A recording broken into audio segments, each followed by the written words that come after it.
I was at Buns and basketball situation, man. I seen that down there. I was like, man, I wish I was there for that shit. Man, that's my girl, Thick Overload, man. I've known her for a while now too, man. And it was funny, interesting story on that too, man.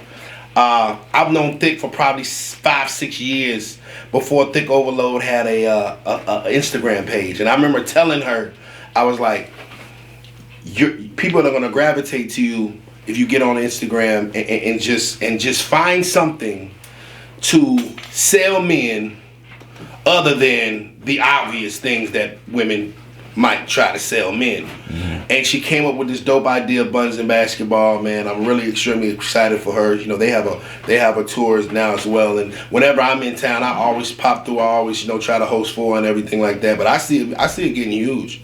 I see it getting huge. So shouts out Thick Overload and all the girls over there at Buns and Basketball, because they definitely have found something that's dope. It's fun. I mean, and the booty, bro. The booty be there. I get in trouble every time I go there. Every time I host, I get in trouble. It look like it be mad fun though. Oh man, it's great, man. If you ever get a chance and opportunity to go check it out, please do it. Yeah. You're never gonna forget it. And I'm looking at the Ugly Money Studios. That joint finna be fucking ridiculous, bro. Yes, sir. 4,000 square feet, man. Yeah, you got something crazy going on, man. So they definitely finna put in some overtime. Yeah, man. Well, it's just we needed a home base. You know what I'm saying? I needed a spot for my artists to be. I needed a spot for dope people to create dope shit. Mm-hmm. And so, after a while, my spare bedroom in my house where me and China started at wasn't cutting it no more, because I'm literally having meetings with 30, 40 people of staff members in my house. I'm like, look, we need an office. We need a conference room, and it just grows to show, like, Ugly Money is really a independent, out the mud type of company. Like we are out the mud just like anybody else. I tell folks, like, I'm one of you. You know what I'm saying? I just didn't quit. And we literally started in the spare bedroom of my house during COVID, and worked our way up to the point now where we have our building. COVID turned motherfuckers up, bro. I think COVID was the way that you found out who was really a hustler. That's what because the hustlers won. The hustlers won. The people that was big actually want to go back on lockdown. Yeah, what you talking about? The hustlers won. The folks that was dependent on the system, they kind of wavered. But the COVID really definitely. If you didn't get no money during COVID, you ain't no hustler. Yeah, real talk. Big facts. Yeah, that's real. Where would you say you find your inspiration, man?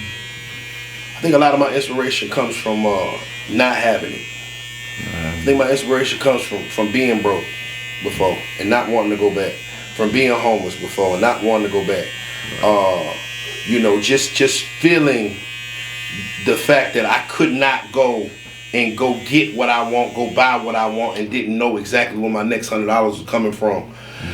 That's inspiration enough. The fear of going back to that. You know what I'm saying? And so that motivates me. And then I've got blessed with some of the most motivational, inspirational beings in the world with my children. You know what I'm saying? To the point of, like, I can't take a day off. I can't have a bad week. Because I got kids. And my baby need new shoes, my son need new clothes and new jackets, and they growing like bean sprouts. So at the end of the day, daddy gotta make sure he bring that bacon home. And so that does not allow me to slack, bullshit, or procrastinate. All right. Now, what are your least favorites and your most favorites about the business? About, what I'm saying, your position? Least favorite, I would probably say, like, just like the fake relationships, right?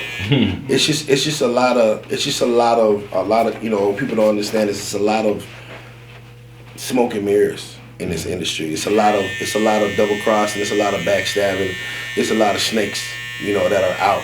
And it's very important for a person not to lose himself in it, because you can fuck around and mess up and get drawn in. Like, I like to pride myself on being a man of my word. Right. One thing I can say is, like, ain't nobody ever paid me for nothing they ain't get it. That's right. You know what I'm saying? They gonna get everything you paid for with Ugly Money Nietzsche. You ain't gonna get shit that you didn't know. Yeah. And sometimes people feel some type of way about that. Like, the fact of, like, hey bro, I don't mind working, I just don't work for free. Yeah. And that gets a little irritating. Yeah, that gets a little irritating, because I feel like then you're trying to scam me. Right. You know what I'm saying? Where you're like, oh, you might call.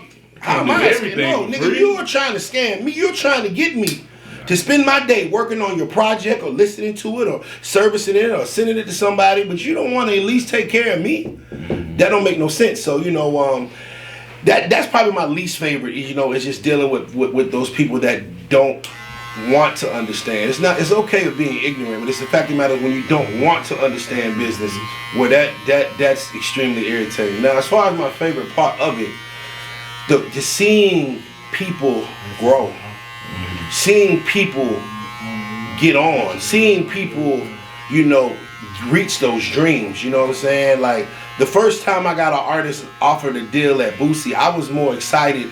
I took this artist to Boosie or whatever, and he offered her a deal. I was more excited than her. Like, I was about to cry, you know. I felt like I had got the deal, you know what I mean?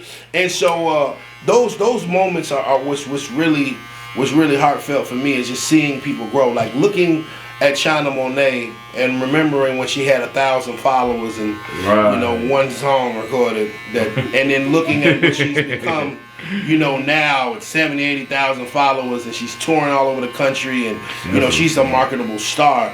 That there's no better feeling, because I feel like I've had a part in that. You know what I'm saying? I've been a part of that story. So that's my favorite part, is just actually seeing people, you know, get you know, having their talent displayed for the world to see and going up.